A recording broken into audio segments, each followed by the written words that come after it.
Welcome back to CF Ninjas. In the last couple of videos, we've been looking at how to work with the order bumps on the page, and in particular, how to change the text, because it's really limited what you can do inside of the editor as far as changing the text for the headline, the description, the price, all that kind of stuff. So we've been looking at how to change all of that in the last couple of videos. And now I have two more videos to show you two more really cool tricks on how to change the text in here. If you don't know who I am, my name is Dan Havey. I'm a gold certified funnel builder for the ClickFunnels certification program. And if you'd like any more information on the ClickFunnels certification program, just send me a message or look for a link down below this video. So now let's take a look at how we can do this. We're going to be looking at this order bump down here to begin with.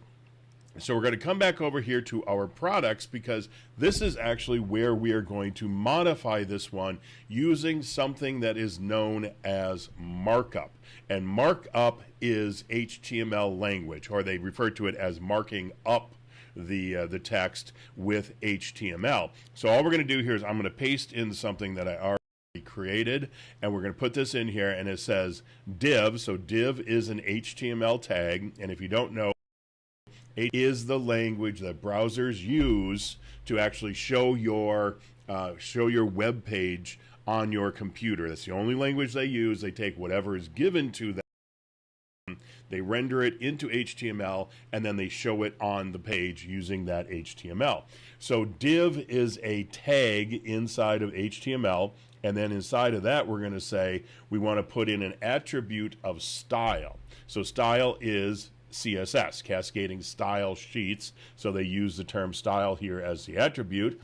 And for us, we're just going to say color is red, font size is 32 pixels, and then what we need to do is we need to close this div on the other end here. So you put in a slash and then the word div again, and we can update this product.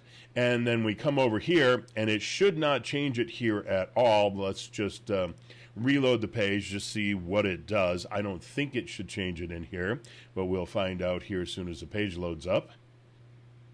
Okay, so no, it did not change it here, but now let's come over here to a live page, and we're going to reload this page and see what we get over here. And what you'll find down here at the bottom now is we have Halloween Bat Phone 3. Well, you're going to say to yourself, well, Dan, you just put that code on Halloween Bat Phone 2.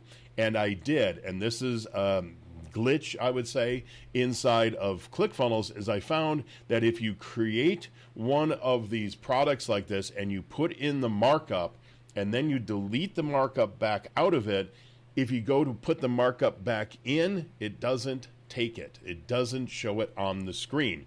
So make sure you know what you're going to want in here, or just realize that you may have to just come in, delete out the product that you created, go back in, change the styling. Now, I think if we change the styling here, let's just test this here. Let's say we want to change this to blue on that color. Let's see if it does that, or is that also going to kill its ability to be able to do it? And let's make sure, okay, that did appear to save over there. So let us reload the page and see what we come up with. Okay, so because we did not take the markup out of the product itself, we were able to make a modification to it. And so let's come back over here to our elements, and let's come down. We'll inspect this item right here.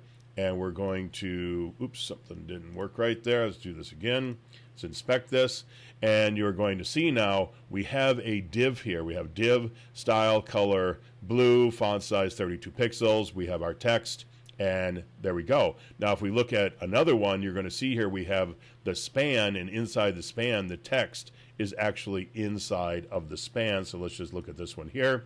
Here we go. We have the span, and the text is in there. So essentially what it does is it pulls the text out and makes it its own element inside of the HTML, in our case here with a div tag around it. So now let's see what we can do as far as the description goes. Now, you don't always have to use a div tag. A div would stand for, be short for division. We could use a whole bunch of things. We could probably even get really crazy and put a hyperlink in here, but I don't know why you would do that, but you could if you really wanted to. But in this case here, let's say we want to make this a paragraph instead. So we're going to make this a paragraph. We're going to put a P right there, and then we're going to put a closing P tag at the very end. And so it's going to have the same effect of what we had with the div, except now this time it's going to have a P around it. So I don't really need to show you that. I'll show you that as we move forward here. Could we put some style in here? We certainly could put some style in here. But you know what also we can do?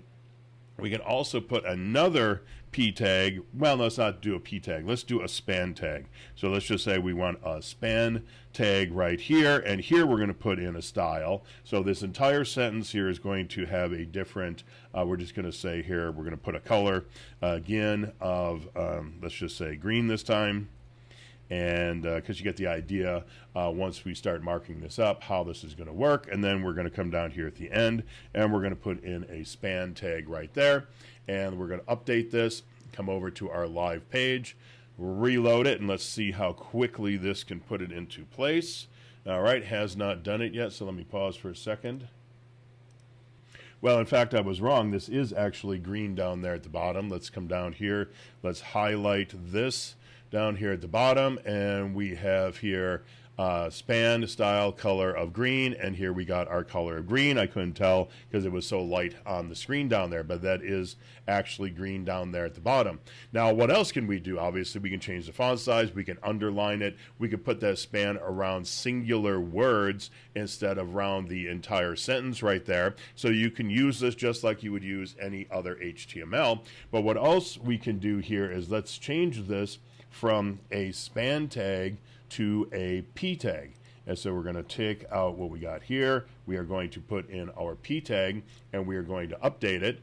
And now we're going to come in and we're going to come back to our order bump. Now you're going to see here, this is all one paragraph right here. Because we put in the P tag, this will actually kick it down to the next line. So let's reload this here. So if you put in a P, as you see down here now, the P gives it a second line, whereas a span doesn't give it a second line. So that's where you can make sure you don't mess up and give yourself a second line or something by accident. So you use a span when you don't want a line break. You put a P in if you want a single line break. Now let's say we want to put in 2 line breaks. So we come in here and we're going to put a BR in front of this. Now I don't think a single BR, which stands for break or line break, I don't think a single one is going to give us what we're looking for, but we'll find out here in a second. I think it's just going to give us, so it did not do it. Let's just make sure. There we go.